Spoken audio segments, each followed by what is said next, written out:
Voilà, donc bienvenue à tous pour notre webinaire où on va parler d'un sujet qui nous passionne, sur lequel nous intervenons depuis de nombreuses années chez Optim. Et voilà, sur la partie compétences, enfin aligné sur le but de l'organisation. L'idée, effectivement, c'est qu'on travaille, nous, chez Optim, et on va vous présenter ça. C'est l'objet de notre webinaire ce matin, de voilà, quelle démarche mettre en œuvre voilà, pour à la fois parler compétences, qui est quand même un sujet prégnant et très important pour nos organisations, parce que les compétences des ressources humaines, c'est quand même quelque chose c'est quand même le cœur du réacteur, hein, c'est le carburant pour faire fonctionner nos organisations. Donc c'est très important d'en prendre soin, d'y prêter attention. Et en même temps, c'est un sujet ô combien complexe, et complexe pour faire simple. Voilà, donc on va essayer de relever ce challenge avec vous ce matin, d'aborder ce sujet important, complexe, et en même temps en travaillant sur des démarches qui sont pragmatiques et ancrées dans le réel. On aura donc le plaisir d'avoir deux témoignages ce matin, Laure et Loïc, qui vont partager avec nous leur expérience et comment ils ont travaillé sur les compétences dans leur organisation respective. Et puis on vous présentera rapidement comment Optim accompagne effectivement les organisations avec lesquelles elle travaille sur ces démarches compétences. Et puis, bien entendu, avant de rentrer peut-être dans le vif du sujet, la politesse voudrait qu'on se présente. Donc, je vous propose puisque j'ai la parole, c'est pas très poli, mais je la garde pour me présenter. Puis, je passerai la parole ensuite à Sébastien. Donc, moi, je suis Anne Farugia, je suis consultante associée au sein d'Optim Ressources depuis plus de 15 ans. Je pilote aujourd'hui l'équipe qui intervient sur toutes les thématiques d'excellence managériale. Donc, on intervient sur tout ce qui est organisation, management, accompagnement des transformations des organisations et puis, bien entendu, les démarches compétences et tout ce qui touche au développement RH. Voilà, donc moi j'ai un parcours aussi de développement commercial avant de faire du conseil et de gestion RH d'entreprise. Voilà, passer par le monde entre guillemets plus normal, plus standard que le conseil avant d'embrasser cette carrière de consultante. Sébastien, je te donne la parole. Allez, la parole. Donc moi je suis Sébastien Gérard, je suis consultant depuis un peu plus de 20 ans. J'ai travaillé sur des problématiques d'organisation et très vite j'ai eu envie de m'intéresser plus particulièrement à la façon dont on entraînait les équipes, donc les dimensions conduite du changement. Ça touche très vite de près aux pratiques managériales et au développement des compétences. Donc voilà, je travaille sur ce sujet depuis une quinzaine d'années dans différents types d'organisations. J'ai beaucoup travaillé dans le secteur industriel, dans le secteur bancaire, dans le secteur associatif, pour s'assurer qu'on avait une approche unifiée, cohérente entre les différents acteurs, mais on en reparlera tout à l'heure, de cette notion un peu parfois voilà, on fait parfois ce que j'appelle de la RHerie, ou alors des choses qui sont déconnectées des parcours. Donc l'idée, c'était vraiment d'avoir une approche unifiée, cohérente pour tous les acteurs de l'entreprise sur ces aspects compétences qui sont essentiels pour la performance. Voilà, Anne. Ok, merci Sébastien, super. Alors, ce que je propose juste après, on a un nombre qui nous permet peut-être de le faire. Il me semble que c'est la diapo juste après, Sébastien. Voilà. Deux petits, donc voilà, des points techniques importants. On va vous demander, et vous l'avez tous fait, donc voilà, vous êtes tous parfaits. On voit que l'habitude d'utiliser les outils d'animation à distance. Donc, n'oubliez pas de couper vos micros, effectivement, quand vous n'intervenez pas. Ça évitera les bruits de fond.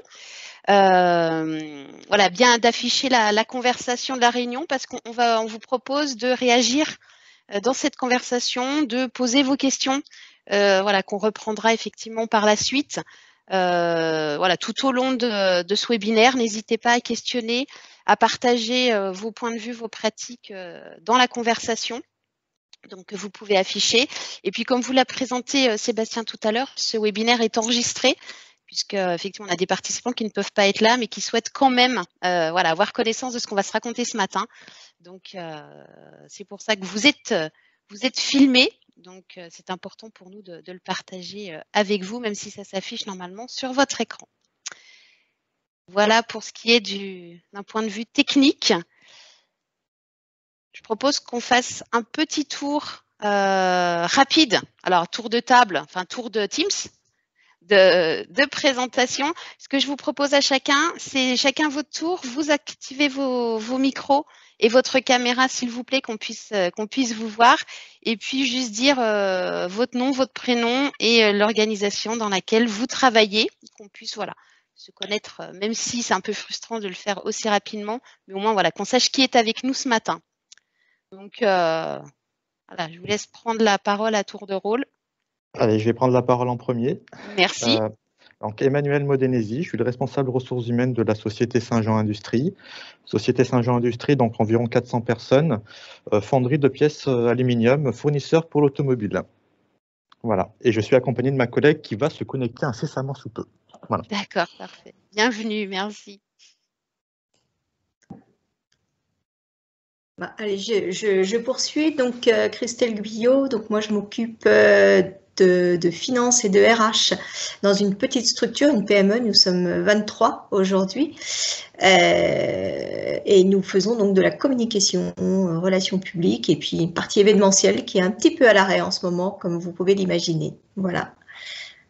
Si je peux me permettre, Christelle, l'entreprise s'appelle Comover. Ah, pardon, je ne l'ai pas dit. Bah, Comover. C'est ça. Super équipe. Bienvenue, Christelle. Je vais me présenter. Donc, bonjour, Bruno Laude, de l'association PMI France, association de chefs de projet. Bienvenue, Bruno. Merci. Merci. Je vais prendre la suite. Donc, Nicolas Gaillard, je suis DRH pour la zone IMIA, donc Europe, Moyen-Orient, Afrique, pour HM Close, donc une des business units du groupe Limagrin, donc dans les semences potagères. Merci, Nicolas. Bienvenue. Merci. Bonjour, Olivier Kisser, je suis advisor et board member de Satgana, qui est un Sustainable Venture Builder. Ok, merci beaucoup, Olivier. Bienvenue aussi. Bienvenue, Olivier. Je vais continuer, Christophe Laura, donc toujours dans le groupe Volvo pour quelques jours, donc avec une longue expérience dans le management, à la fois domaine études et domaine industriel, avec des équipes jusqu'à 2000 personnes, et donc en train de créer ma propre structure de consultant. Merci Christophe et bienvenue à toi. Je peux peut-être poursuivre. Catherine Pradel, également chez Volvo, en départ de chez Volvo pour lancer à mon compte en consultant et donc participant à l'école de consultants lancée par Optime Ressources la semaine dernière. Ouais. Bienvenue Catherine. Merci. Bon, je continue. Donc, Laurissa Mathieu, donc j'ai été cadre aussi en grande entreprise et je m'oriente vers le métier de consultant. Je suis aussi à l'école de consultant. Donc, je fais partie de la première promo avec Christophe, Catherine. Ouais. Bonjour, bienvenue Loris. Ouais. En force. La super promo. Bonjour, moi c'est Leïla Rigrag, je suis chargée d'affaires chez Sobilec, enseigniste, et depuis peu d'ailleurs. Et voilà, je suis contente de participer à cette conférence. Bonjour Lila et bienvenue à toi. Merci. Ça fait plaisir. Bonjour, je suis Ludivine Chopard, je travaille au Brise-Glace à Annecy, qui est une salle de concert, studio de répétition et projet culturel à Annecy. Donc pareil, un peu à l'arrêt en ce moment. Et j'ai participé récemment à une formation sur la TOC avec Paul. Donc contente de continuer dans cette dynamique. Merci Ludivine et bienvenue à vous aussi. Moi, Jérôme Binck, j'ai rejoint récemment un réseau de consultants qui s'appelle Synchro Group. Je suis plutôt orienté vers la relation fournisseur, donc achat, supply chain. Et je connais un petit peu Optime Ressources et j'apprécie bien votre approche. Merci Jérôme et bienvenue. Paul Perrin. Guillaume Corday. Non. Je suis chef de projet en bureau d'études. Voilà. Bonjour Guillaume et bienvenue à vous. Paul Perrin. Je ne sais pas si on m'entend. Je travaille, oui. aux Hospices civils de Lyon dans les blocs opératoires. Je fais de l'analyse de données et puis je suis à l'interface entre la notion d'équipe et les relations avec le management administratif. Voilà, il y a une centaine de blocs et je suis très content d'être là parce que j'apprends toujours des tas de choses et aujourd'hui la notion de hors-sol me parle énormément. Donc je serai prêt à entendre. Merci. Très bien. Merci beaucoup Paul et bienvenue. Bonjour, je suis Stéphanie Jeanne-Renner, je suis la DRH d'un bureau d'études qui s'appelle ISL. On est spécialisé dans le domaine de la conception de barrages et du risque inondation, énergie hydraulique. Merci Stéphanie, bienvenue. Bon, j'en profite aussi, Marc Santalucia, la Compagnie nationale du Rhône, donc producteur d'énergie renouvelable. Aujourd'hui, je suis corporate, je ne sais pas si vous voyez, j'ai mis le t-shirt qui va bien. Voilà, et je suis responsable du système de management performance. Merci Marc et bienvenue à toi. Et corporate est quand même orange et bleu aux couleurs de ouais, merci. Raccord sur tous les tons. Est-ce qu'on a fait le tour de nos participants? Bonjour, moi c'est Diane de Magneval. Je suis responsable du développement RH à Saint-Jean Industrie. Donc Saint-Jean Industrie, une fonderie d'aluminium. Bonjour Diane et bienvenue. Merci. Bonjour, Laurence Chazalette. Je suis responsable RH chez Lennox IMIA, une entreprise spécialisée en climatisation et réfrigération industrielle. Parfait. Bonjour Laurence, bienvenue à vous. Bonjour. Maya Boureille, je suis directrice d'une association qui s'appelle Youn France et on accompagne des personnes étrangères ou d'origine étrangère dans leur recherche d'emploi et dans leur intégration professionnelle depuis Lyon. Super, coucou Maya, contente de te voir. Moi bienvenue. Super. Alors moi c'est Paul, je suis un des animateurs du cabinet Optime Ressources, voilà, et très content d'être là. Je ne pourrais malheureusement pas rester tout le petit déjeuner virtuel avec vous, mais très content de vous entendre et de faire votre connaissance. Merci Paul. Je crois qu'on a fait le tour. Sinon, intervenez, qu'on n'oublie personne, ce serait dommage. Ok, je propose qu'on poursuive, si tout le monde a participé au tour. Sébastien, tu nous dis quelques mots sur Optime ? Alors, quelques mots sur Optime Ressources, qui est un cabinet de conseil qui a été créé en 86, voilà, qui a une belle histoire. On est 19 personnes, dont 17 consultants. On a une réorganisation importante en 2019, puisque toute l'équipe a repris le cabinet et a voulu se lancer dans un mode de management et de gouvernance spécifique, très participatif. Donc, on est passé en mode scope. Le cœur de notre activité est présenté à l'écran. On travaille vraiment, on a une double approche qui sous-tend toutes nos interventions et particulièrement le sujet qu'on va aborder aujourd'hui, le management par les compétences. On est vraiment au service de la performance des organisations et d'épanouissement des personnes. C'est vraiment nos deux jambes, on va dire, qui se retrouvent dans toute notre approche de savoir-faire. On intervient bien sûr sur les aspects vision stratégique, transformation et challenge de grands projets d'entreprise.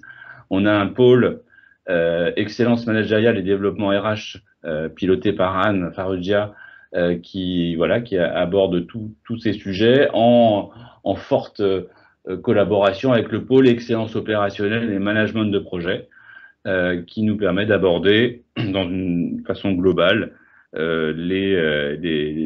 la façon d'optimiser la création de valeur par nos clients. On s'appuie bien sûr sur des méthodes, des techniques. Certains ont participé à nos formations théorie des contraintes. Voilà, tout ce qui fait le cadre de nos interventions est bien sûr très étayé, mais le cadre reste ouvert parce que on continue à inventer, à innover avec nos clients et on va en parler aujourd'hui. Merci Sébastien. Donc, on aura l'occasion de reparler d'Optime un peu plus tard. Alors, petit point de vocabulaire avant qu'on démarre, puisque derrière un métier, un emploi, un poste, on n'y met pas tous forcément les mêmes réalités. Chacun a son filtre. Alors, voilà, nous, c'est une définition qu'on vous propose et qu'on utilise. Voilà, avec lesquelles vous pouvez être en accord ou pas. Vous pourrez réagir là dans la conversation. Mais en tout cas, ce qui est important, c'est qu'on le partage avec vous ce matin et qu'on partage bien le même vocabulaire pour la suite. Donc, nous, ce qu'on appelle un métier, c'est vraiment un ensemble homogène d'emplois qui sont suffisamment proches pour être appréhendés de façon globale. Je vous ai mis un exemple voilà, pour bien illustrer ces éléments-là. Donc, par exemple, le conseil est pour nous un métier. On a le métier de conseil. Ce métier, il se décline en emploi. Donc, l'emploi, c'est vraiment la concrétisation du métier et ça correspond à un ensemble d'activités précises avec un caractère pérenne. Donc, ce ne sont pas des activités à caractère exceptionnel, hein, c'est des choses qui s'inscrivent dans le temps et qui requièrent la mise en œuvre de compétences précises. Donc, dans notre exemple, dans le métier de conseil, on a un emploi qui serait l'emploi de consultant confirmé. Et puis, ces emplois, ils se déclinent en postes. Et les postes sont vraiment des situations de travail individuelles, une personne dans son poste, dans son environnement, dans sa structure, sur le site ou au sein d'une équipe. Donc, par exemple, ces consultants en management des organisations, pour ce qui concerne notre exemple. Le poste, c'est ce qui apparaît sur la carte de visite. Voilà, et voilà, c'est ce qu'on dit lorsqu'on se présente, son poste et son métier. On parle plutôt du poste que du métier.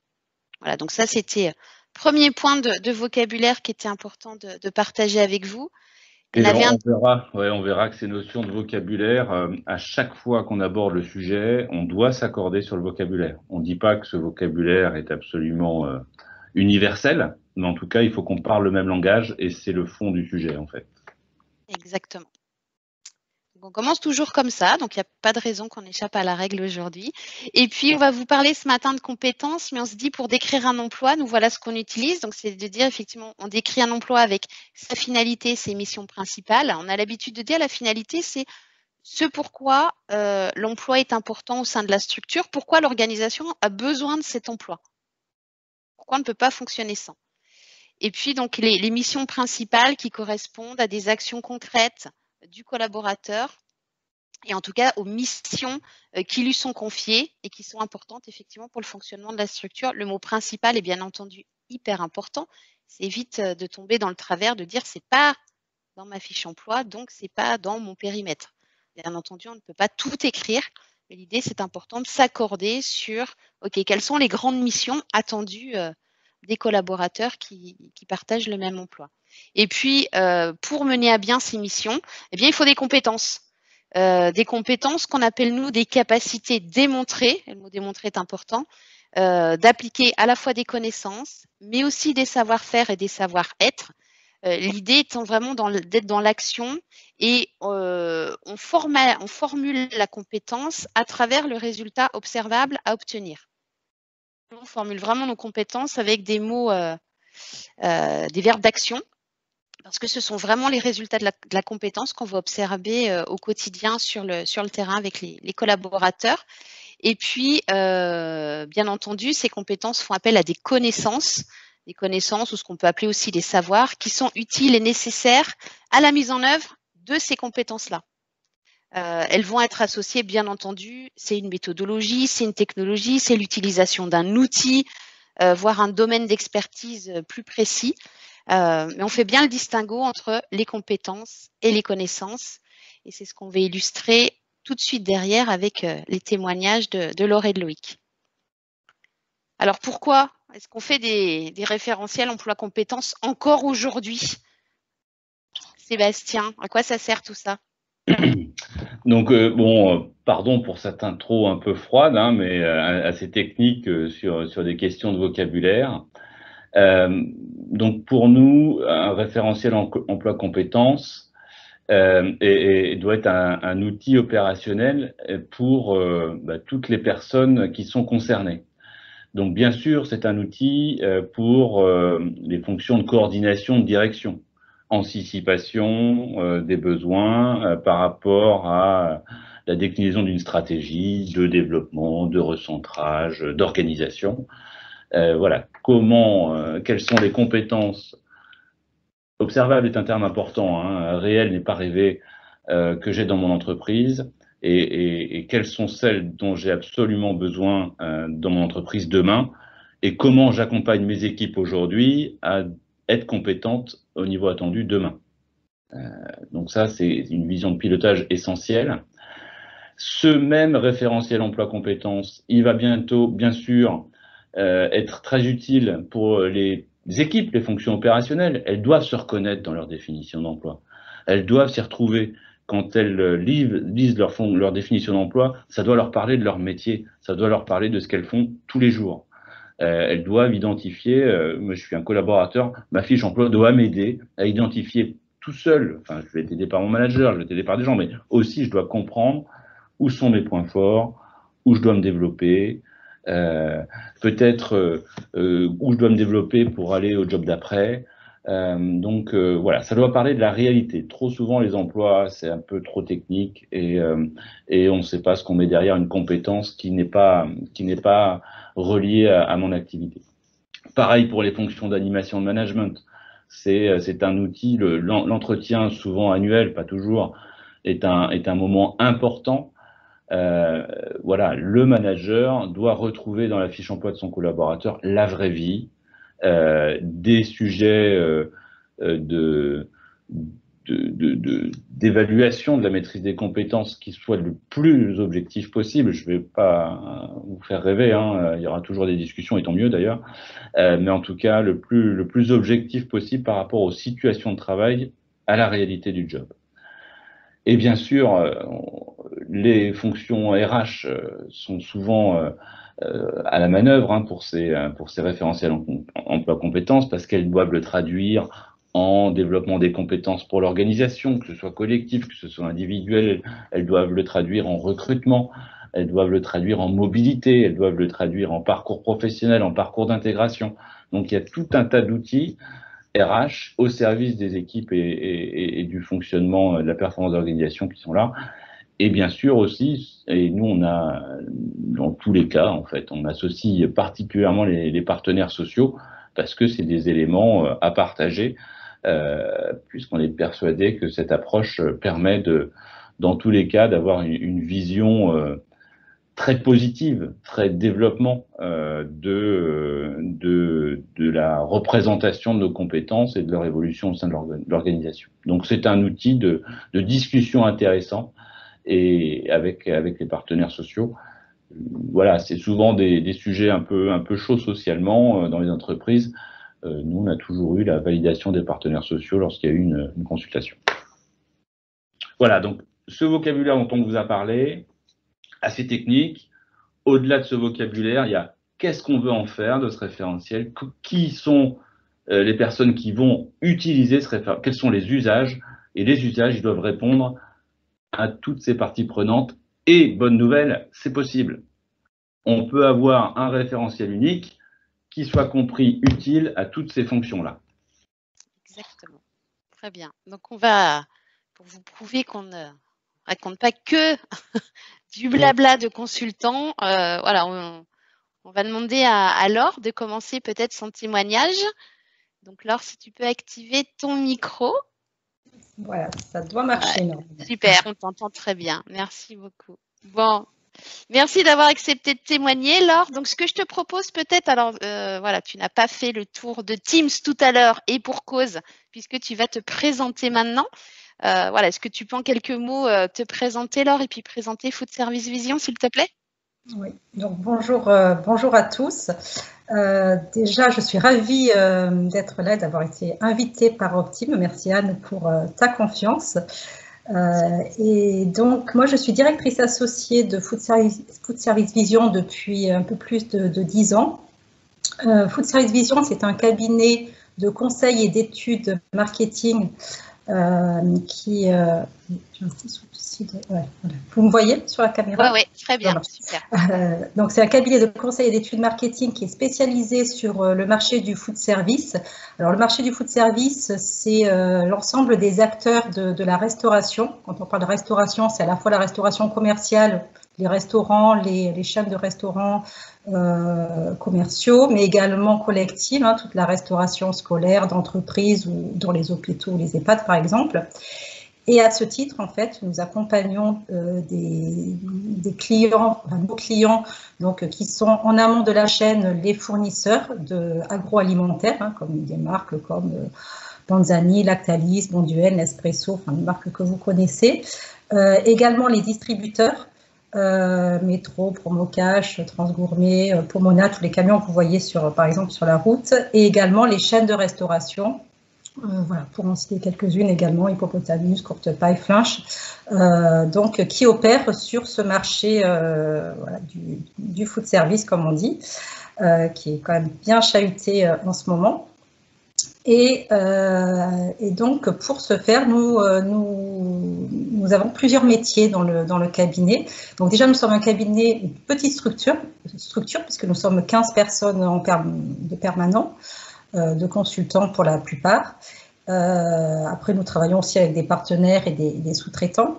Et nous avons donc plusieurs métiers, des métiers de conseil, si je reprends vraiment voilà, le vocabulaire de Anne, des métiers d'études, études qualitatives, études quantitatives, métiers de veille.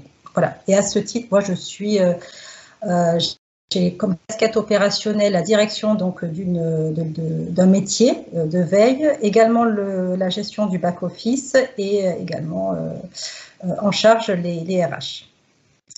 Voilà un peu sur la présentation rapide. Merci Laure. Alors pourquoi est-ce que chez Food Service Vision, vous avez engagé ce travail sur les compétences? Alors c'est un travail qui s'est inscrit dans un projet un peu plus global, un projet RH que l'on a lancé fin 2019, donc début d'année dernière à peu près. On était dans une période un peu charnière de l'évolution du cabinet, puisqu'on avait eu pas mal de départs. À ce moment-là, on avait eu 5 départs en quelques mois, dont certaines personnes qui étaient là depuis le début du cabinet il y a 15 ans. On avait une croissance qui s'était vraiment accélérée également, on travaillait sur des nouvelles missions, nos missions avaient quand même beaucoup changé, et il y avait pas mal d'inquiétudes dans l'équipe, pas mal d'insatisfaction aussi qui commençaient à remonter. Donc, on a lancé donc, ce projet qu'on appelait projet Ariane, d'où la fusée, puisqu'il y avait un enjeu donc d'accélérer sur certains points, en tout cas RH, et puis de libérer les énergies, libérer les potentiels de chacun, de favoriser aussi plus d'autonomie, et puis de renforcer donc également et élargir les compétences de l'entreprise pour pouvoir atteindre notre vocation, notre ambition qui est assez forte, hein, être acteur de la transformation du marché du food service d'aujourd'hui et de demain. Donc on accompagne vraiment nos clients à se transformer donc, dans ce marché qui est quand même bien en mutation. Donc voilà, ce projet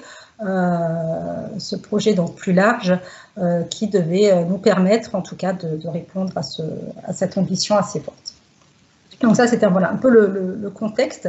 Et donc pourquoi on a travaillé, il y avait aussi un enjeu je dirais de décliner la stratégie business, voilà, notre vocation, la stratégie business qui était assez claire pour nous, mais d'aller jusqu'au bout, de la décliner vraiment de la relier aussi à la politique RH. Donc pour cela, on a identifié donc, des enjeux RH qui doivent en tout cas nous permettre d'atteindre nos objectifs, notre stratégie. Donc, premier enjeu, on avait besoin de solidifier les compétences et les expertises voilà, de chacun, de développer également plus de polyvalence métier et de travailler ensemble de manière plus performante. Il faut savoir que pour chaque mission qu'on effectue, dès qu'on a une problématique client, on est amené à construire une petite équipe projet selon les besoins, avec par exemple un chargé d'études Cali, d'études Cali, un consultant, une personne issue de la veille, voilà, pour pouvoir vraiment répondre aux problématiques de nos clients. Et puis enfin, dernier enjeu, on avait besoin aussi de fidéliser nos collaborateurs qu'on avait formés voilà, depuis quelques mois ou quelques années parfois. Donc, plusieurs objectifs assez classiques, objectifs RH, mais on a besoin d'organiser, de recruter donc les bonnes personnes à la bonne place. On avait quand même eu beaucoup de départs, donc l'organisation a été aussi revue. On avait besoin de maintenir et de développer nos expertises métiers et également nos expertises commerciales, et d'adapter les parcours aussi de rémunération aux besoins et attentes de l'entreprise et des équipes, puisque là aussi, il y a besoin de revoir. Donc voilà, période un peu charnière qui nécessitait en fait de remettre à plat voilà, tout ce travail. Et très bien. Et donc concrètement, comment vous avez travaillé, Laure ? Alors, ça a été assez rapide. C'est vrai que quand on a refait le fil, même voilà, en préparant ce petit-déj avec Anne, on s'est rendu compte qu'on était allé assez vite. Alors, on a initié cette démarche, ce projet global au début de 2020. Néanmoins, on a vraiment commencé à travailler sur la démarche au retour, sur la démarche RH au retour de l'été. Et c'est passé des petites choses le premier semestre 2020 pour nous, donc on a un petit peu décalé. Et on a très vite, en fait, dès le mois de septembre-octobre, donc élaboré la stratégie RH, les principes aussi d'organisation, de fonctionnement qui avaient un peu bougé. Et on a donc réalisé ce référentiel de compétences. Alors, comment on l'a fait ? C'est vrai que Anne nous a proposé donc rapidement en fait un modèle, en fait une maquette qui nous a permis en fait d'identifier d'abord cinq compétences clés et transverses à l'entreprise. Donc là, ça a été assez rapide puisqu'on était assez clair sur notre stratégie, voilà là où on voulait aller. Et ensuite, donc, il faut dire qu'on travaille depuis plusieurs années aussi avec Optime, avec l'équipe, et Anne nous connaît assez bien. Néanmoins, elle nous a réinterviewé, donc elle m'a réinterviewé ainsi que le dirigeant du cabinet, et elle nous a proposé une première version, un premier jet vraiment de référentiel emploi-compétences qu'on a testé un peu dans notre coin avec le dirigeant en prenant quelques exemples de personnes, d'emploi chez nous. Donc, on a un peu modifié. Ensuite, on l'a présenté auprès des associés, puis des managers. Donc, on a encore rectifié un petit peu ce référentiel. Ensuite, on a présenté donc, en novembre donc, je dirais l'ensemble du travail, la stratégie RH, les principes d'organisation et les 5 compétences clés à l'équipe. Donc, c'est ce qui ça a été assez bien compris puisqu'on a beaucoup partagé sur la stratégie aussi globale de l'entreprise et business, donc c'était assez logique. Et ensuite, on a vraiment préparé avec les managers donc cette appropriation vraiment du référentiel de compétences.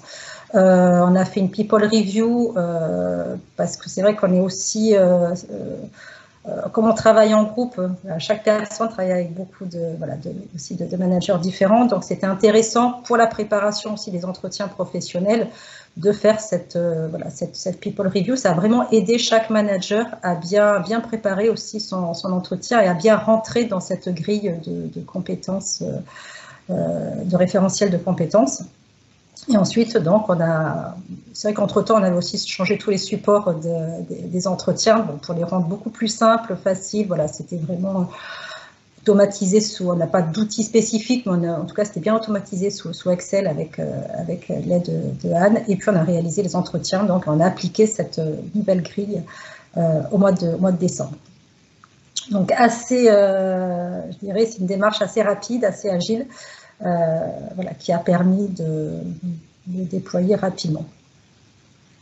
Très bien, Laure. Alors peut-être effectivement, on parlait des 5 compétences clés de Food Service Vision. Voilà, l'idée c'était de les afficher. On va peut-être pas rentrer dans le détail, mais l'idée c'était de se dire effectivement, on s'est rapidement aperçu que c'est 5 compétences communes, socles, transverses à l'entreprise, était importante de la part de l'ensemble des salariés.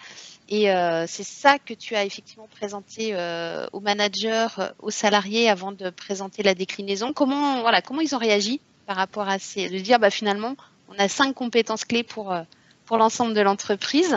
Ça peut surprendre, mais finalement comment est-ce que vous avez réagi ?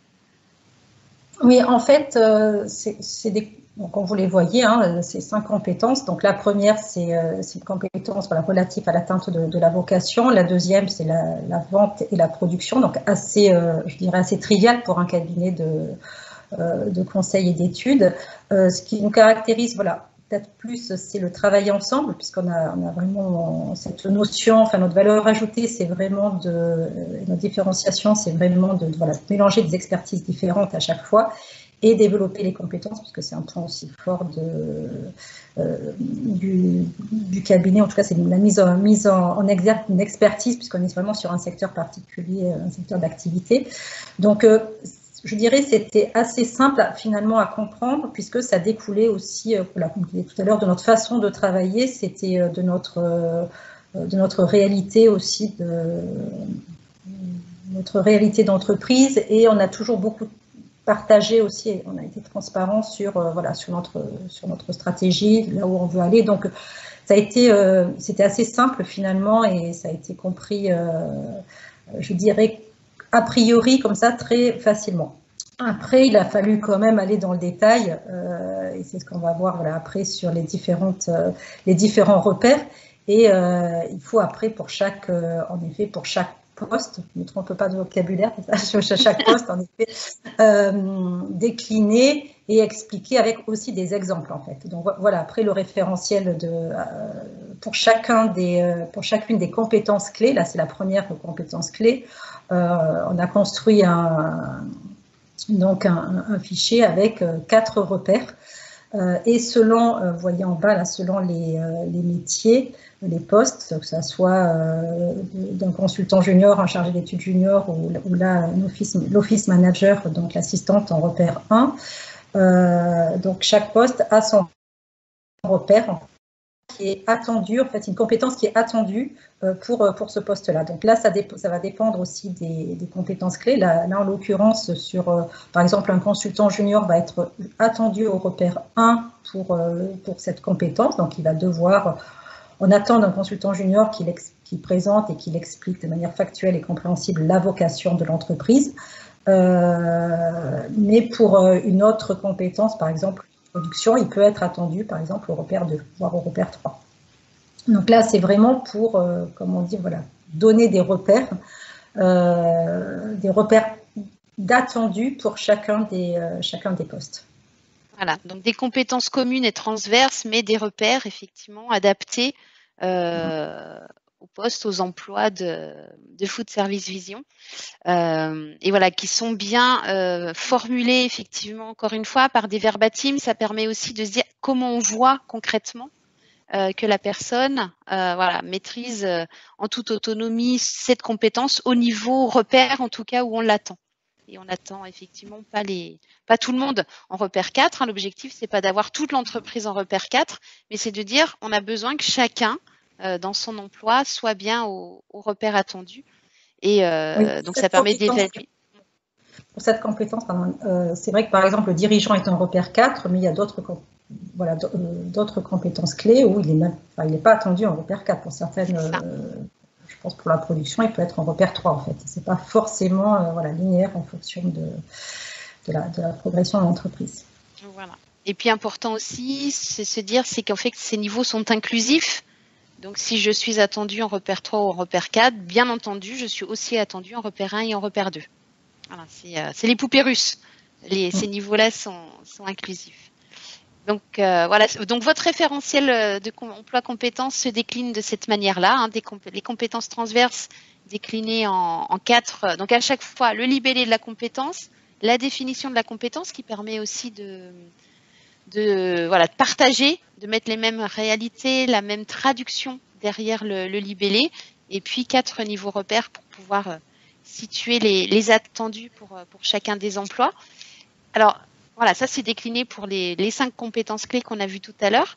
Peut-être, Laure, de dire dans cette méthodologie, pour toi, quelle est la valeur ajoutée d'une démarche finalement référentiel emploi compétences comme vous l'avez vécu et mis en œuvre chez Food Service Vision? Alors, pour nous, une des valeurs ajoutées, ça a vraiment été aussi de formaliser l'implicite. On est dans une petite structure où il y avait beaucoup, je pense, d'implicite aussi dans les attendus. Et donc là, ça a permis d'écrire, en fait, de formaliser cet implicite, également d'harmoniser nos évaluations, le fait aussi d'avoir procédé en people review, du coup, les collaborateurs avaient l'impression, en tout cas, d'avoir une évaluation, je dirais, plus harmonisée. Mais également, ça permet aussi de parler le même langage pour chaque personne de l'entreprise.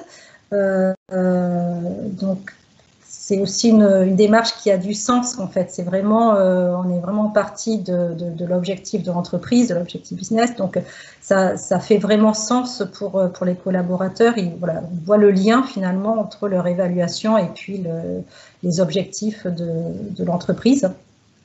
Donc, ça fait sens, c'est cohérent. Et après, concrètement aussi, ça permet, comme les termes qui sont employés, ça permet vraiment de donner des repères. C'est ce que disait Sébastien en introduction. On voit ce qui est attendu dans mon poste. Si je veux changer de poste et si j'ai comme ambition d'évoluer ou de changer de poste, ben je sais aussi quels sont les repères qui sont attendus pour ce poste-là. Donc, du coup, les éventuels écarts qu'il peut y avoir et comment je peux acquérir ces compétences qui me manquent pour atteindre, en tout cas, accéder à cette évolution. Donc voilà, ça a aussi donné, ça donne des repères et ça a été très bien perçu à la fois par les managers parce que ça les a vraiment aidés à préparer leur entretien professionnel avec leurs collaborateurs. Et puis pour les collaborateurs, c'est vraiment cette notion aussi de repère. On était, il y a un an, il y a eu besoin de repères dans l'entreprise et du coup, ça a permis d'apporter ces repères aussi au niveau des compétences et de l'entretien professionnel. Okay. Très bien. Merci beaucoup, Laure, pour ton témoignage. Alors, n'hésitez pas à poser vos questions ou à réagir dans la conversation. On aura un temps de questions-réponses donc à l'issue des deux témoignages, de celui de Laure et de Loïc qui va arriver. Voilà. Merci, Laure. On revient vers toi tout à l'heure après le témoignage de Loïc. Donc, on va enchaîner effectivement avec Loïc, qui doit être aussi avec nous. Donc, si tu peux activer ton micro, Loïc. Oui. Super. Donc, merci à toi aussi d'avoir accepté de témoigner ce matin. Même exercice pour démarrer que Laure. Est-ce que tu peux te présenter en quelques mots et présenter la structure au sein de laquelle tu travailles? Oui.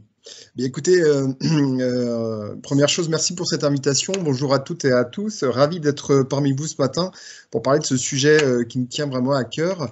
Et personnellement, je commencerai par me présenter. Donc, Loïc Julien, je suis le directeur de l'Union régionale des SCOP et SIC de l'Ouest. Je viens de me rendre compte que j'ai fait une tentative de mise en arrière-fond de nos logos, mais je crois qu'ils sont inversés. Non, en fait, tu les vois inversés, nous on les voit nickel. J'en profite pour faire un peu de promotion pour le réseau, sachant que je vais vous en dire quand même un mot de ces structures coopératives, puisque en l'occurrence Optime Ressources en est un bel exemple, puisque passage en SCOP récemment. Donc pour ce qui me concerne, je l'ai dit, directeur de l'Union régionale des SCOP et SIC de l'Ouest, ça fait un peu plus de 10 ans que je suis dans le mouvement SCOP et SIC, et avant cela j'ai une quinzaine d'années d'expérience dans le domaine industriel de l'entreprise qu'on peut qualifier de conventionnelle. Alors conventionnelle, et en fait j'ai eu aussi cette chance de pouvoir travailler dans une entreprise patrimoniale dans lesquelles la dimension humaine et RH était très forte. Et cela, pour souligner une chose, c'est qu'aujourd'hui cette expérience me mène à avoir une double position, celle d'un ancien RH, puisque j'ai beaucoup travaillé sur le développement des compétences en particulier, et aujourd'hui en fait plutôt dans une position de direction, de management, et je vous en dirai aussi quelques mots tout à l'heure, parce que du coup cette double position me permet aujourd'hui d'apporter des éléments d'appréciation de ce que on peut dégager de cette méthode. Pour revenir sur notre réseau, qui nous sommes, donc nous sommes un réseau de 3600 entreprises au plan national. Donc 2/3 de scope des sociétés coopératives et participatives. Le grand principe, c'est que les salariés soient détenteurs du capital et majoritairement et des droits de vote. Et surtout des principes qui sont basés sur la démocratie d'entreprise, donc à la fois le partage du projet, une place forte de la formation coopérative et puis cette belle idée et qui fonctionne vraiment au quotidien et très bien, celle de la gouvernance aussi partagée, représentative. Ça, c'est un premier pilier important du mouvement. Le second, c'est tout ce qui relève de la répartition des richesses produites, dans le sens où, effectivement, les salariés sont voués à devenir associés de leur propre entreprise, donc en dégager aussi, à un moment donné, voilà, ce qu'on appelle les intérêts aux parts sociales, dès lors qu'ils détiennent des parts sociales dans la structure, et de se rappeler aussi que les résultats dégagés servent à reconnaître le travail de chaque salarié, donc à travers notamment les accords de participation. En cela, rien de bien spécifique par rapport aux entreprises conventionnelles, sauf à adopter des accords dérogatoires. Alors là, c'est un peu du jargon RH, mais ça nous est aussi propre et singulier. Et puis de se rappeler aussi cette logique de constitution de réserves impartageables dans l'entreprise, qui constitue aussi un fondement important pour pérenniser le projet. Et cette belle idée, en fait, de se dire que lorsqu'on est en scope, on est usufruitier de l'outil de travail.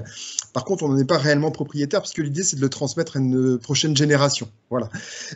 Et puis, dernier pilier, on est en lien direct avec le sujet qu'on aborde ce matin, c'est l'émancipation de la personne dans le collectif, à travers notamment le développement des compétences et la compréhension de ce qu'est l'entreprise. Donc, je l'ai dit, à 2/3 de scope et puis 1/3 de SIC, des sociétés coopératives d'intérêt collectif, qui sont des formes de sociétés commerciales un peu plus récentes que les scopes, puisque les scopes ont à peu près plus de 100 ans d'âge, donc un statut éminemment ancien, mais éminemment aussi moderne, on pourrait le dire ainsi. Et tout cela représentant 67 000 emplois en France. Le Grand Ouest que je représente aujourd'hui ce matin, qui couvre la Normandie, la Bretagne et les Pays de Loire, c'est un quart de ces chiffres que je viens de vous évoquer en fait. Donc d'ailleurs, je peux le dire aussi, avec la région Auvergne-Rhône-Alpes et Île-de-France, on fait partie des 3 grandes régions françaises et c'est une belle aventure. De rappeler aussi que notre mouvement est en fait gouverné par des entrepreneurs, puisque en fait nos unions régionales sont structurées sous forme associative. Donc on fait partie, nous, salariés de l'équipe de ce qu'on appelle les permanents. Nous sommes 180 salariés au plan national.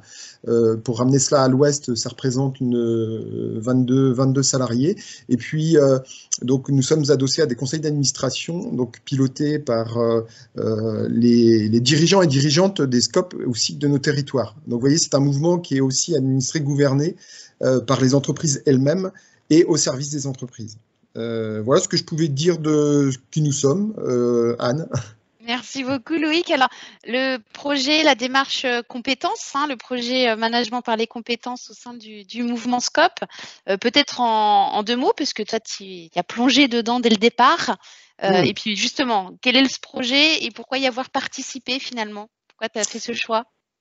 Alors, le projet repose sur quelques éléments de contexte importants. Donc, je l'ai dit tout à l'heure, le mouvement, c'est 180 salariés, donc ça commence à représenter une belle équipe. On pourrait s'imaginer être, et c'est de plus en plus comme ça qu'on le vit d'ailleurs, une belle PME, d'un contexte de renouvellement des équipes dirigeantes, en fait, au niveau des unions régionales. Donc, moi-même, par exemple, j'ai pris mes fonctions en juillet 2019, donc c'est assez récent, et nous sommes la moitié de directeurs nouvellement en fait nommés à ces postes. Donc ça, c'est un premier élément de contexte. Et puis Donc du coup, une volonté de renforcer nos pratiques managériales pour l'occasion, puisque qui dit renouvellement de direction, dit aussi, dans notre cas en l'occurrence, une sorte de changement de génération. Alors même si j'ai plus 20 ans, vous voyez à la couleur de ma barbe, mais pour autant en fait, voilà, on succède à une génération qui part à la retraite avec aussi une envie de voir les choses un peu évoluer et bouger. Et puis surtout un vrai besoin de formaliser nos métiers socles en fait. Pour tout vous dire, ils sont organisés autour de 3 grands métiers que sont l'accompagnement des adhérents, donc des entreprises, Scope et SIC. On parle aussi de l'accompagnement de nos porteurs de projets, puisque je ne l'ai pas dit en introduction, mais je le dis là, notre vocation, c'est aussi d'accompagner des transmissions d'entreprises saines, par exemple, ou de la transformation d'associations en SCOP ou SIC, ce qui représente aujourd'hui un beau potentiel et une bonne part de notre activité. Donc là, on est dans le métier de l'accompagnement, d'accord, sachant que ces entreprises-là transformées ou transmises ont vocation à devenir adhérentes du mouvement. Le deuxième métier, c'est la formation coopérative, avec l'idée d'accompagner les salariés vers le sociétariat et puis d'accompagner certains de ces associés vers l'exercice de mandats sociaux, d'administrateurs, de gérants, de SCOP ou de SIC, par exemple. Et dernier métier, la révision coopérative, on pourrait assimiler cela à l'audit juridique, de l'audit de compte. Alors, on ne fait pas le travail d'un commissaire aux comptes ou d'un expert comptable. L'idée, c'est pas de refaire du travail qui existe déjà et des modalités de gouvernance qui sont bien verrouillées de ce côté-là, mais plutôt d'apporter en fait un regard sur les pratiques coopératives de l'entreprise et de lui permettre de progresser dans ces pratiques-là. En fait, c'est surtout la visée de la révision coopérative. Donc, je dis la nécessité, un besoin fort de partager, de formaliser le socle de ces 3 métiers finalement que je viens de citer. Ok. Donc voilà, globalement. Alors voilà, pourquoi toi tu as décidé de t'embarquer toi et d'embarquer tes équipes dans ce projet-là qui était piloté au niveau national? Alors, je l'ai dit un peu, je l'ai dit en introduction et j'y reviens. Mon parcours de vie professionnelle m'a amené à pouvoir en fait vivre 2 positions, celle du RH où effectivement pendant 15 ans j'ai pas mal travaillé autour du développement des compétences, etc. dans l'industrie et au sein d'entreprises d'une taille assez conséquente. Et puis aujourd'hui celle du manager dirigeant d'une équipe d'une vingtaine de salariés et intégré aussi dans un réseau plus complexe et plus étoffé, puisqu'on, je vous l'ai dit, nous sommes 180 salariés au total au plan national.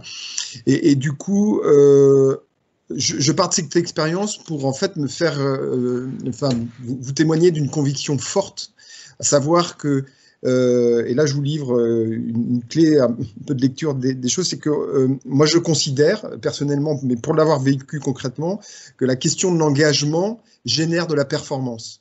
On l'a dit en introduction, c'est Sébastien qui l'a rappelé, l'idée c'est de travailler la compétence aussi dans la visée de la performance des personnes et puis de l'organisation. Et en fait, il faut simplement se rappeler que cette performance est simplement la résultante et le fruit d'un engagement.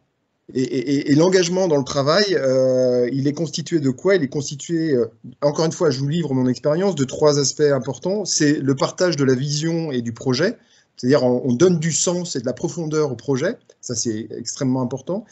Et un deuxième sujet, c'est la question de pouvoir avoir des marges de manœuvre dans l'exercice de son métier et de sa fonction, c'est-à-dire être en capacité effectivement de savoir où commence, où finit sa mission, mais pour autant d'avoir une capacité à la création, au développement de nouvelles compétences pour apporter de la performance à l'organisation.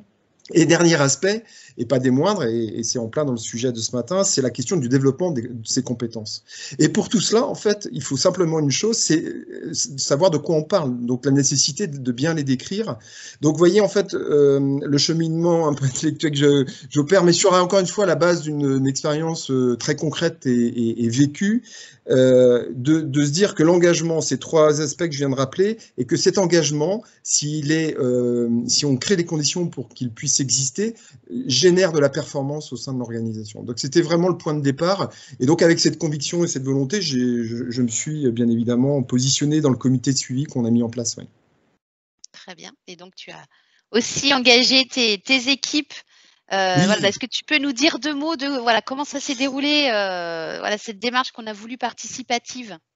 Alors, oui, alors, vous l'avez compris, nous sommes un réseau d'entreprises qui portons haut les principes de participation. Donc, il allait de soi qu'on adopte aussi cette façon de faire sur ce projet. Donc, pour vous donner quand même quelques illustrations concrètes, ces 32 contributeurs ont participé en fait à l'élaboration de ce référentiel emploi compétences sur donc 180, ce qui représente quand même un bon pourcentage. 100% de la démarche est faite à distance. Alors là aussi, c'est quelque part une originalité, mais qui nous a été en fait contraint par ce qu'on a tous vécu en 2020. Et pour autant, en fait, avec un super taux de participation, vraiment et en fait, on s'est rendu compte, on l'évoquait pas plus tard que la semaine dernière avec Anne et Sébastien, que cette méthode nous a apporté de l'agilité.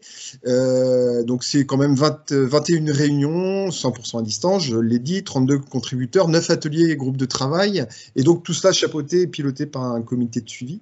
Donc tout ça pour vous dire aussi qu'aujourd'hui, ces méthodes-là, notamment dans des organisations multisites comme les nôtres, puisqu'en fait finalement, moi je vous parle aujourd'hui de Rennes, mais j'ai des collègues à Lyon où vous êtes ce matin, enfin etc., des collègues à Lille, et donc il a fallu effectivement réunir ces 32 contributeurs répartis sur l'ensemble des territoires, sur un seul moment, sur une seule thématique, de façon circonstanciée. Et ça a très très bien fonctionné.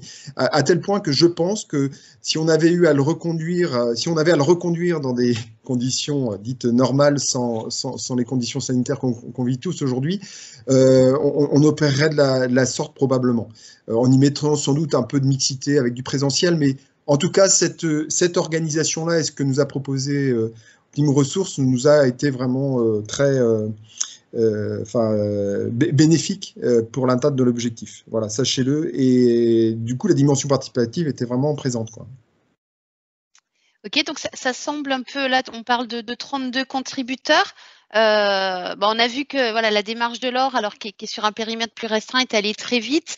Effectivement, avec le mouvement coopératif, donc c'est une démarche qui s'est étalée. Alors bon, il y a eu les vacances d'été, mais on a démarré le comité de suivi en juillet, et on a réellement démarré aussi les groupes de travail en septembre pour un livrable en décembre. Donc c'est allé aussi relativement vite. Oui. C'était une démarche qui est, voilà, comment ça a été vécu? Est-ce que c'était lourd pour toi? Comment tu perçois ça?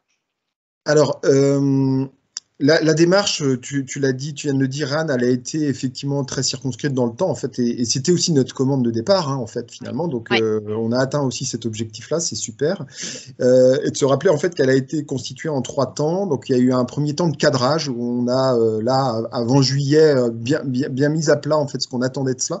Alors, la particularité, c'est qu'en fait, on était à être plusieurs à exprimer ce besoin-là, en fait, hein. Donc, moi, j'ai des homologues. On a aussi une confédération générale à Paris qui a vocation un peu à cimenter l'ensemble du réseau. Et bien, il a fallu dans un premier temps qu'on se mette d'accord sur nos besoins. Donc ça, c'est l'élément de cadrage.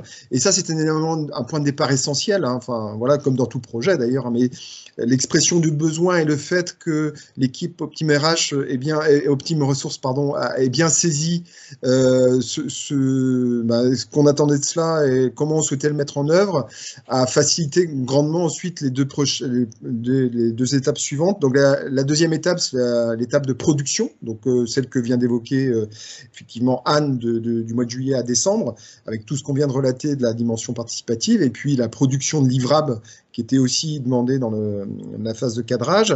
Et puis une troisième étape qui est à s'ouvrir là, d'intégration des outils, des méthodes sur plusieurs aspects que je vais vous présenter à l'instant. Mais voilà, cadrage, production, intégration et tout ça rondement mené et de façon très pro et avec des gens très engagés dans la démarche. Donc aujourd'hui, en tant que directeur, pour revenir à la phase d'intégration, on a une responsabilité en fait de faire quelque chose de ce travail-là. Parce que 32 contributeurs et puis tout le travail de communication qu'on a pu faire aussi génère des attentes. Et ces attentes-là, il ne faut pas les décevoir. On a commencé à travailler une promesse là et travailler le sujet sur ce qu'on souhaitait en faire. Et là, on est dans cette phase-là, effectivement. Donc, du coup, sur la mise en œuvre. Du coup, j'en viens à la notion d'intégration, peut-être Anne, sur ce qu'on souhaite en faire en fait, hein, à savoir. Là, pour le coup, je vais parler de nos priorités à l'Ouest. On a une prochaine étape qui va venir assez vite, celle des entretiens professionnels. Alors, comme dans toute organisation, en fait, on les fait tous les 2 ans, et puis la prochaine campagne se déroule début 2022. Donc, en fait, l'idée, c'est de saisir ce travail-là. Donc, au total, on a rédigé 15 fiches métiers, qui est un peu à l'image de ce que nous a présenté Laure tout à l'heure. Hein, on retrouve beaucoup de similitudes, même si c'est un travail qui nous est propre, hein, sur nos fiches métiers, bien évidemment, mais avec cette notion de déclinaison en niveau attendu, etc. Donc, j'y reviens pas nécessairement, mais on retrouve tout cela. Donc, 15 fiches métiers à disposition, emploi cible à disposition. Et donc, l'idée pour nous, c'est de pouvoir en faire un outil central par rapport aux entretiens pro qui ont lieu donc, en début 2022. Et donc, ce que je vais proposer aux membres de l'équipe, c'est de faire un travail d'appropriation en fait, de ces fiches emploi. Puisque, en fait, on passe d'une notion de description de nos activités. Jusqu'alors, on avait nos fiches de poste, plutôt une entrée activité, à ce basculement vers la notion de compétence.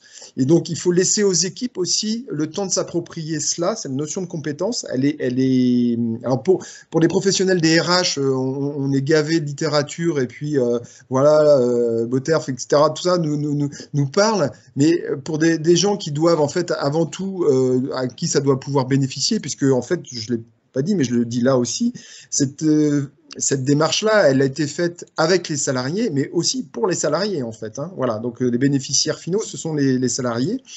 Donc, un temps d'appropriation. Et puis, alors, moi, ma vision à moyen terme, quand je vous dis ça, c'est horizon 2023, c'est de pouvoir aussi travailler le sujet de la politique de rémunération, de plan de développement des compétences, tout ce qu'on a classiquement l'habitude d'agréger autour de cette notion de référentiel de compétences. Et je vous livre aussi un peu ma vision des choses, là, c'est de pouvoir en fait formaliser un accord d'entreprise à horizon 2023, qui mettent en fait en valeur tout ce travail accompli. Voilà, donc vous voyez, le point de départ est quand même une demande de pouvoir travailler sur notre socle métier. Ensuite, chaque organisation, chaque union régionale et chaque directeur ou directrice intègre cela comme il l'entend et à la vitesse qu'il l'entend. Donc moi, je vous livre une vision, une façon de faire, qui est celle de pouvoir aboutir sur un accord d'entreprise qui, en fait, englobe l'ensemble de la démarche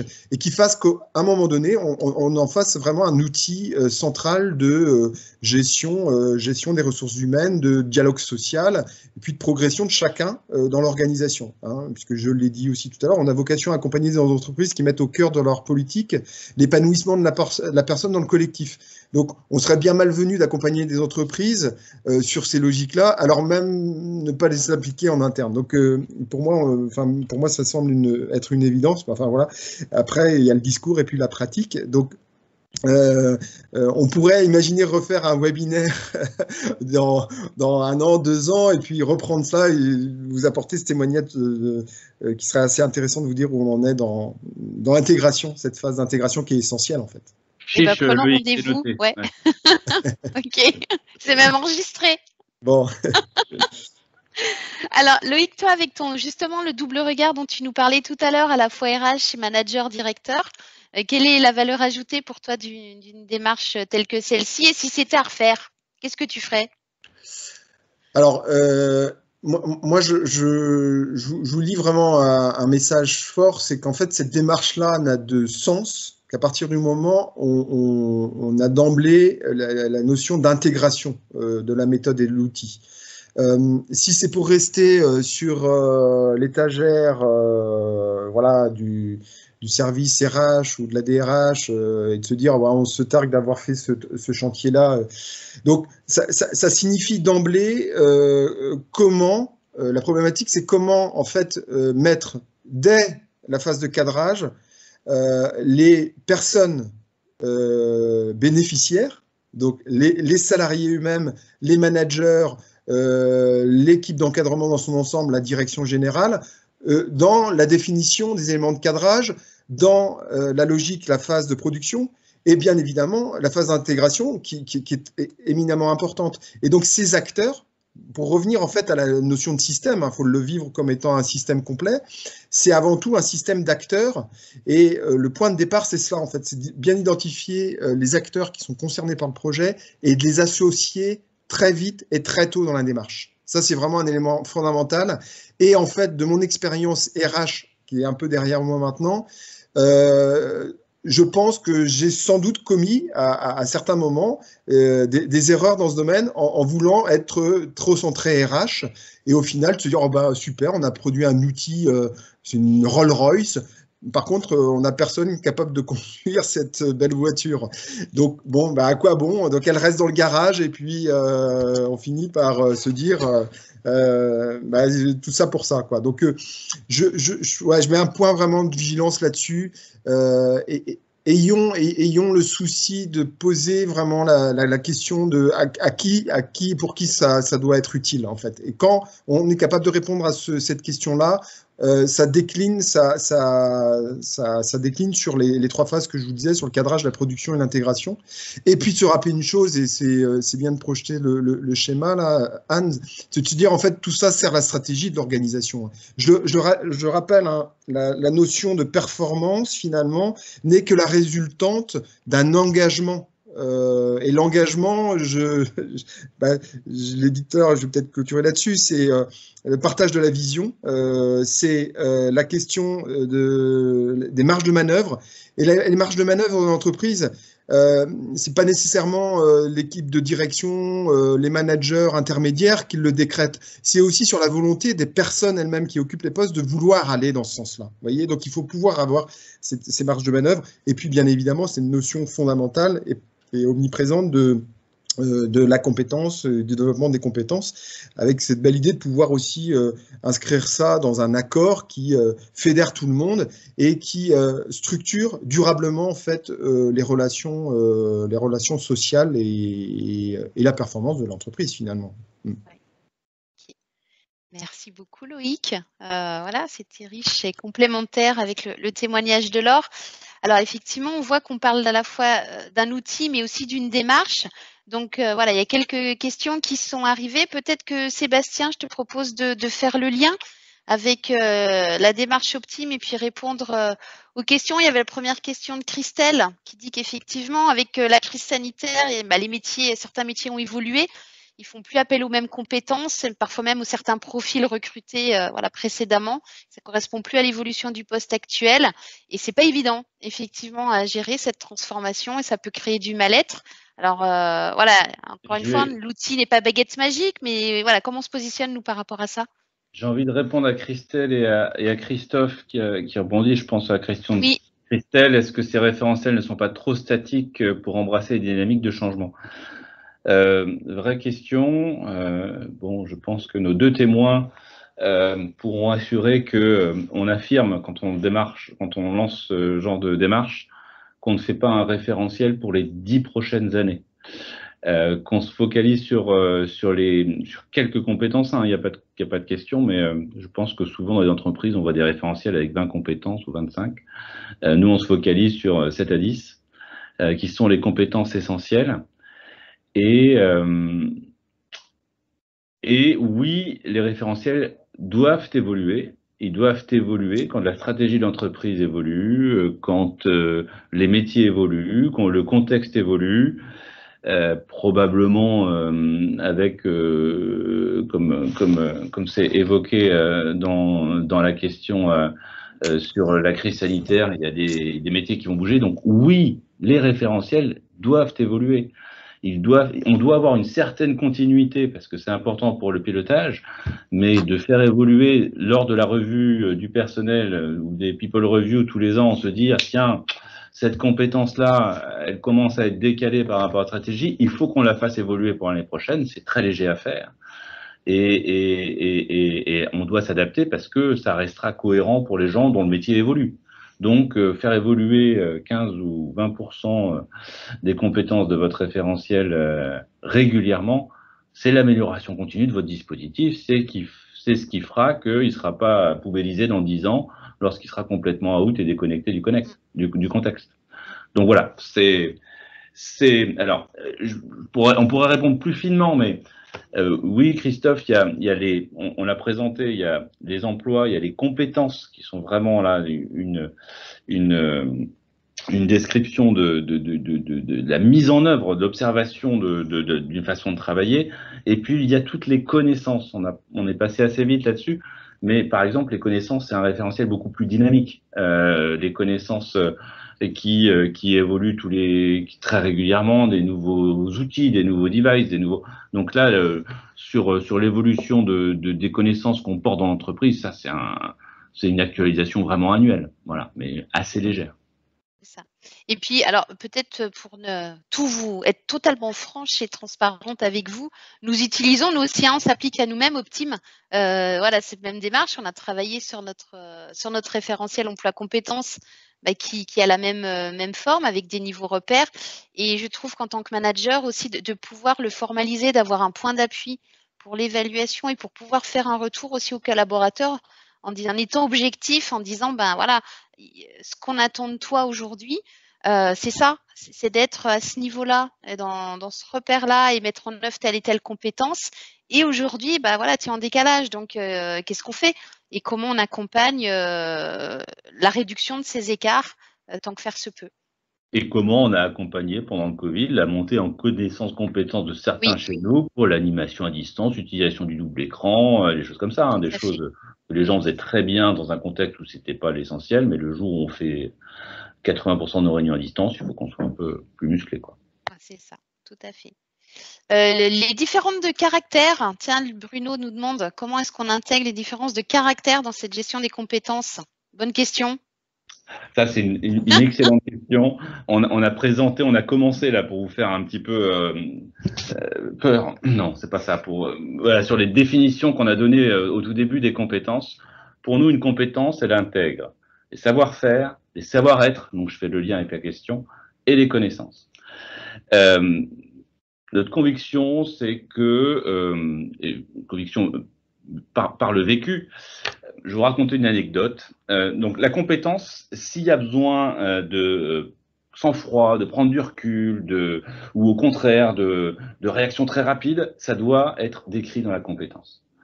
Et j'ai le souvenir d'une discussion qu'on a eue en comité de direction. C'est une entreprise informatique qui avait deux métiers. Il y avait l'infogérance, c'est-à-dire qu'on devait faire tourner des serveurs informatiques pour des banques. Autant vous dire qu'il ne fallait pas que ça tombe en panne, il ne fallait pas qu'il y ait de piratage, il ne fallait pas que c'est niveau sécurité maximale. Et pour ça, on demandait à des gens d'appliquer des consignes, des procédures. Le serveur, il ne doit pas tomber en panne, je ne dois pas être créatif lorsque j'ai une panne. Je dois vraiment appliquer la procédure de sécurité pour qu'il n'y ait pas la faille qui risquerait de la rupture ou le piratage. Et puis, dans le même temps, cette entreprise, avec les mêmes personnes, devait développer une nouvelle relation avec ses clients, avec les usagers, développer des nouvelles applis, être moderne. Et donc, on avait cette compétence commune esprit d'initiative et créativité. Voilà, on a une compétence là-dessus. Et j'avais un membre du comité de direction, bac plus 35, voilà, qui voulait que le repère 1 de la compétence prise d'initiative soit applique strictement les consignes. Voilà. Donc, vous pouvez imaginer, prendre des initiatives, on repère 1 applique strictement les consignes.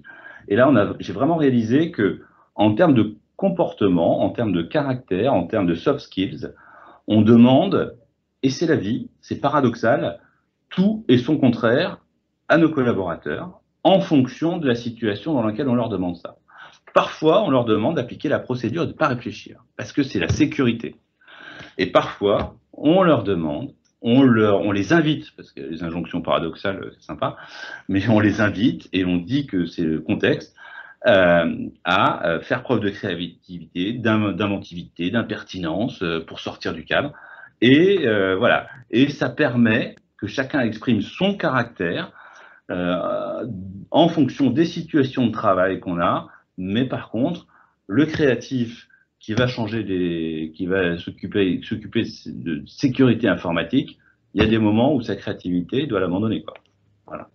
Donc, on essaye dans la formulation de nos compétences, de faire ressortir ce qu'on appelle ces soft skills, et on n'hésite pas, si c'est nécessaire, en fonction de la situation de travail, à demander tout et son contraire, pas sur la même situation de travail, bien sûr, en fonction de la situation de travail aux collaborateurs, parce que c'est la vie et c'est les paradoxes. J'espère que j'ai répondu. Et que c'est important de donner du sens à ça, en tout cas. De dire, c'est pas, voilà, c'est important.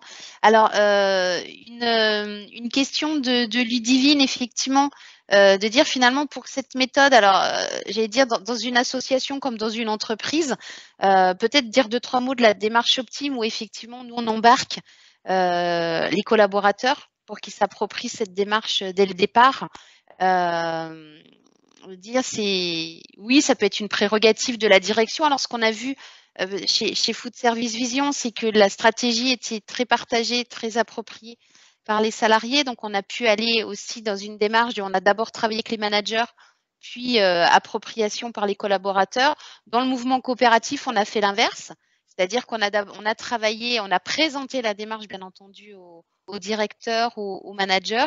Et ensuite, on a fait des groupes de travail avec des collaborateurs donc représentatifs du métier pour une meilleure appropriation. Oui, c'est compliqué. Enfin, je pense, Laure et Loïc, si vous aviez fait de manière très descendante voilà, cette démarche-là en disant on impose et voilà, c'est le référentiel qui s'applique. Pas forcément évident, et en même temps, effectivement, maintenant de dire on a un outil et voilà comment on va le décliner dans nos process et dans nos démarches internes. Bah, ouais. Si je peux me permettre peut-être d'intervenir là-dessus, c'est vrai que ça nécessite, j'ai mis ça en commentaire dans la file de discussion, mais du leadership malgré tout, parce que c'est comme tout projet, à un moment donné, il faut embarquer les gens. Hein. Oui. Et si vous y mettez pas de l'énergie, bah, ça risque d'être une démarche vécue de façon très technocratique, bureaucratique.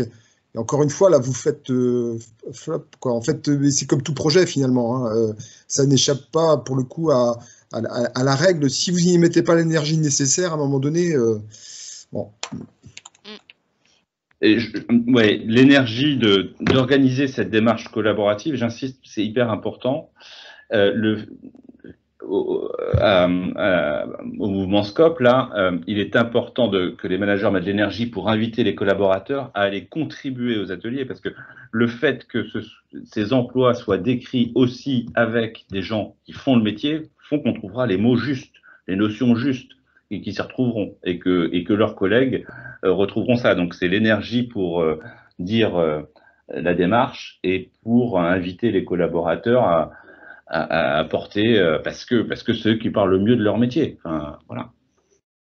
Et c'est vrai que dans une association, enfin, quand on fait ce genre de démarche, tant que faire se peut, et si le contexte, bien entendu, est propice à ça, nous, on embarque tout le monde. C'est-à-dire que, bien entendu, on va travailler avec les salariés et avec les équipes de direction, mais aussi les instances associatives. C'est important qu'ils soient embarqués, que tous ces acteurs-là, toutes ces parties prenantes aient connaissance de la démarche, y donnent du sens, et ça permet aussi d'avoir une connaissance des différents emplois de la SOS. Donc, c'est un vrai un outil de partage aussi avec toutes ces parties prenantes-là.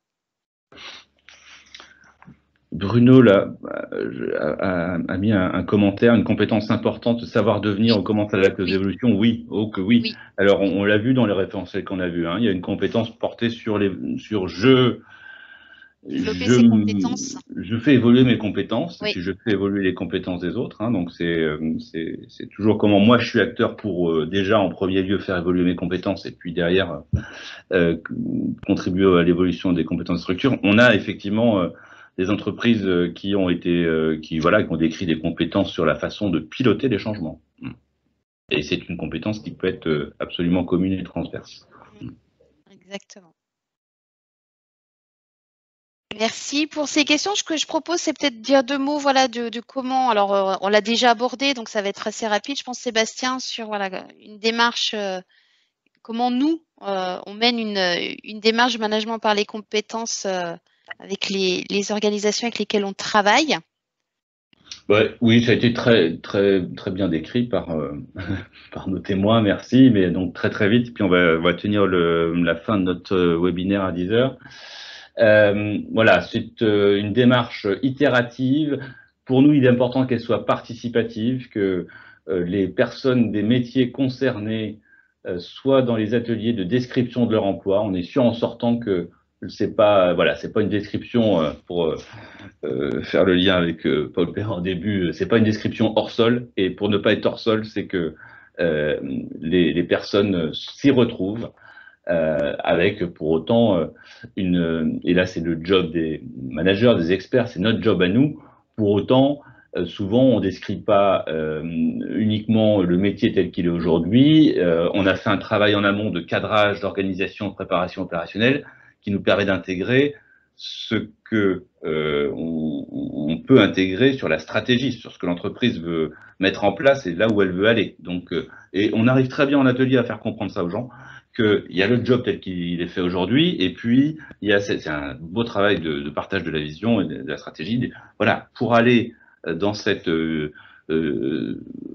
orientations stratégiques qui sont forcément à partager, eh bien ce métier, on voit qu'il doit évoluer et justement comment les gens s'y retrouvent. Donc une phase bien sûr de préparation opérationnelle, structuration du référentiel, qui est se mettre d'accord sur le vocabulaire, la structure, les trucs un peu techniques et qui pour autant sont essentiels, et sur la façon aussi dont on va le présenter aux équipes dans les ateliers.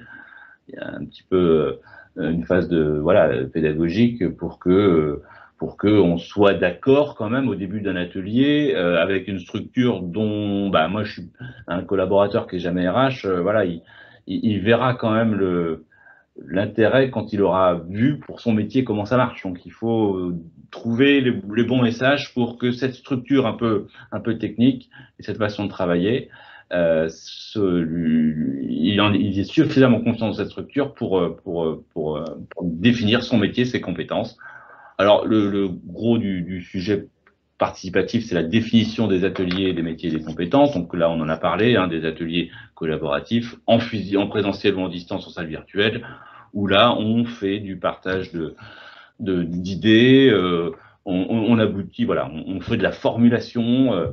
Une même compétence n'est jamais décrite de la même façon d'une entreprise à l'autre, parce que les mots ne veulent pas dire les mêmes choses d'une entreprise à l'autre. C'est malheureux, mais à la fois, c'est ce qui fait les identités des entreprises. Donc voilà, cette partie atelier métier compétences qui est la vraie phase de démarche participative où on embarque les gens et on embarque la conduite du changement du projet, parce que tous ces gens-là seront les ambassadeurs de la démarche derrière. Et puis ensuite, on prépare un déploiement. Souvent, le déploiement, c'est la phase où on dit aux gens, on informe les personnes que par rapport à leur emploi, leur emploi est décrit comme ça maintenant, et c'est souvent la première évaluation ou auto-évaluation professionnelle qui est faite, qui marque le début de ce déploiement, qui sera suivi derrière par tous les usages qu'on a vus, développement des compétences, évolution de parcours de formation. J'en dirai peut-être pas plus là-dessus, sauf s'il y a des questions vraiment précises. Ok, donc on voit que c'est une démarche à la fois agile, souple, qu'on peut faire en 3 mois, qui s'étale. L'idée, c'est que nous, on aime bien être pragmatique et que ça ne s'étale pas non plus trop dans le temps. C'est donner du rythme et du dynamisme à la démarche, tout en laissant aussi le temps entre 2 sessions de travail de digérer aux participants du groupe de travail pour qu'ils reviennent avec plein d'idées la fois d'après. Après, on l'a fait en 18 mois pour des entreprises de 3000 personnes qui avaient un gros sujet de relations sociales et qui, avec un calendrier qui était plus social sur des infoconsultes. Et là, je peux vous dire que 18 mois pour une structure comme ça, c'est vraiment une belle réussite, dans la mesure où il n'y a eu aucun blocage des instances sociales, et de toute façon, si on l'avait fait en 3 mois, ça aurait pris 2 ans de négo derrière pour aboutir. Donc, important de s'inscrire aussi dans le paysage de l'organisation. Merci à tous, merci Sébastien, merci un grand merci à Laure et à Loïc.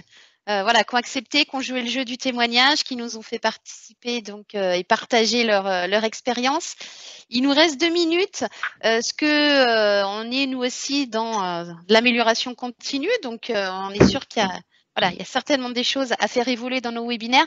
Ce que je vais vous demander, c'est de mettre dans la conversation effectivement une note De 1 à 7, sur ce que vous avez pensé, comment vous avez vécu ce webinaire. 1, c'est absolument nul, c'est un flop, j'aurais mieux fait de faire autre chose. À 7, c'était super, c'était top, et j'aurais loupé ça pour rien au monde. Voilà, donc un chiffre rond entre 1 et 7, et puis un petit commentaire qui explique votre éval. Et un grand merci à vous d'avoir contribué, participé. On vous souhaite une très bonne fin de semaine. Et, alors, merci pour vos retours parce qu'on en a vraiment besoin. Notre prochain webinaire, donc, ce sera le 26 mars, même heure, même endroit, sur Teams. Et là, on parlera portefeuille de projet avec un témoignage de Sophie Bernet, qui est donc la DSI de CNR, et puis Thierry Pitti, qui travaille chez FI Automotive, voilà, qui viendront nous partager comment ils pilotent leur portefeuille de projet au sein de leur structure respective. Ce sera plus excellence opérationnelle, voilà. Oui, tout à fait. Et puis, dernier point, parce que c'est important et parce qu'ils sont avec nous ce matin.